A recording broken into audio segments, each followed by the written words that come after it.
Good morning everyone. कैसे हैं आप लोग। मैंने आप लोग के पिछला क्लास में बताया था एस्टिमेटिंग एंड कॉस्टिंग के बारे में, और उसी क्लास में मैंने चर्चा किया था आप लोग के कि एस्टिमेटिंग एंड कॉस्टिंग में क्या क्या पढ़ना है। टोटल आपके सिलेबस में कितना यूनिट है। तो टोटल हम लोग देखे थे आप लोग के 6 यूनिट थे आपके सिलेबस में। तो हम लोग पिछले क्लास में देखे थे कि पहला यूनिट के बारे में थोड़ा डिस्कस किए थे, ओवरव्यू लिए थे एस्टिमेटिंग एंड कॉस्टिंग का। तो आप लोग का यूनिट वन में है overview of estimating and costing, मतलब एस्टिमेटिंग एंड कॉस्टिंग का ओवरव्यू। तो सब आज आज हम स्टार्ट करते हैं एस्टिमेटिंग। एस्टिमेटिंग होता क्या है। पिछले क्लास में जैसे हम लोग देखे थे कि किसी भी प्रोजेक्ट को हम लोग एग्जीक्यूट करने के पहले सबसे पहले हम लोग उसका एस्टिमेट तैयार करते हैं कि उस प्रोजेक्ट में टोटल खर्चा क्या है, प्रोबेबल कॉस्ट क्या है, कि हम मतलब उसके बाद ही टेंडर आपका निकलेगा। उसके बाद से टेंडर निकलता है, उसके बाद आपका एस्टिमेट बनने के बाद टेंडर पास होता है, उसके बाद कोई भी प्रोजेक्ट एग्जीक्यूट होता है। तो हम लोग आज देखते हैं। इसे देखिए, आपका स्क्रीन पर दिखाई दे रहा है एस्टिमेटिंग। तो एस्टिमेटिंग क्या है, डिफिनेशन में देखिए। एस्टिमेटिंग बोलता है, estimating is the technique of calculating or computing the various quantity and the expected expenditure to be incurred on a particular work or project। कहने का मतलब कोई भी हम लोग पार्टिकुलर काम करने जा रहे हैं या पार्टिकुलर प्रोजेक्ट पे वर्क करने जा रहे हैं, तो सबसे पहले हम लोग देखेंगे एक्सपेक्टेड एक्सपेंडिचर, मतलब उसमें कितना कौन कौन क्वांटिटी हम लोग उसमें अप्लाई करने जा रहा है, कौन कौन क्वांटिटी लगेगा, उसका खर्चा कितना होगा। टोटल हम लोग इनकर्ड देखें, यानी टोटल व्यय देखेंगे कितना एस्टीमेट, मतलब इस प्रोजेक्ट में कितना हमको एस्टीमेट बना हुआ है, उसके हिसाब से हम लोग एस्टीमेट करते हैं। अब यहाँ पे आता है प्रोबेबल कॉस्ट। प्रोबेबल कॉस्ट देखिए, 1 सेकेंड रुकिए।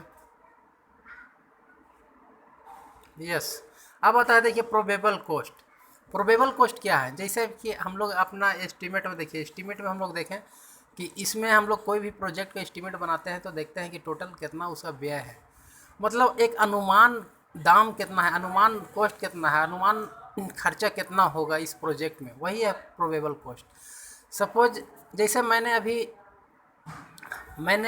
कोई प्रोजेक्ट का एस्टीमेट किया, उसमें देखा कि 10 लाख रुपया का प्रोजेक्ट एस्टीमेट बना, लेकिन जैसे हम लोग प्रोजेक्ट पे वर्क करने लगे आफ्टर कंप्लीशन ऑफ प्रोजेक्ट देखें कि वहाँ पे 11 लाख रुपये टोटल खर्चा हो रहा है। इसका मतलब है कि 1 लाख रुपया मतलब ज़्यादा हो जा रहा है, लेकिन जो हम पहले जो कॉस्ट निर्धारित किए थे, एस्टीमेट किए थे कि 10 लाख रुपया खर्चा होगा, तो वो कॉस्ट जो होगा प्रोबेबल कॉस्ट हुआ।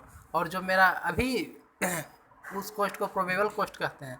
और अभी जो हम बताएं, जो 10 लाख का एस्टीमेट बना और 11 लाख हमको खर्चा हुआ, वो आपका आफ्टर कंप्लीशन ऑफ वर्क जो पैसा खर्चा हुआ, जो कॉस्ट हुआ, वो एक्चुअल कॉस्ट हुआ।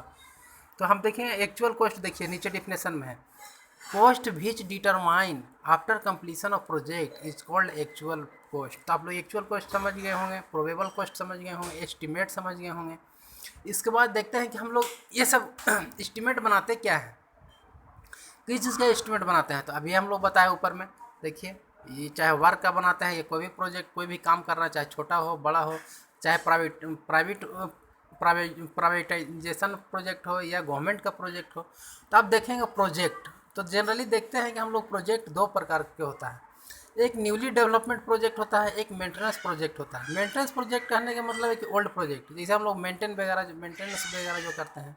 तो आप देखेंगे प्रोजेक्ट क्या है। तो देखिए आप लोग देखिए प्रोजेक्ट क्या है। प्रोजेक्ट का हम लोग डिफिनेशन देख लेते हैं। A project is a series of task that need to be the completed in order to reach a specific outcome.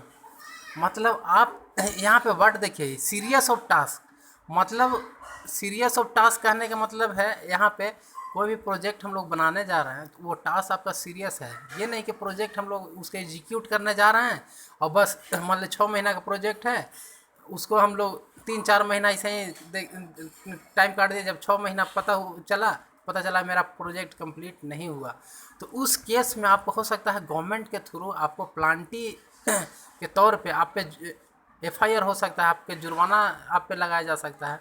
इसीलिए आपको कोई भी प्रोजेक्ट जब मिलता है तो उस पर टेंडर जब पास होता है यानी सैंक्शन होता है टेंडर, तो उस पर देखिएगा तो पूरा आपको लिखा हुआ रहेगा कि कितना टाइम में आपको इस वर्क को कंप्लीट करना है, इस प्रोजेक्ट को कंप्लीट करना है।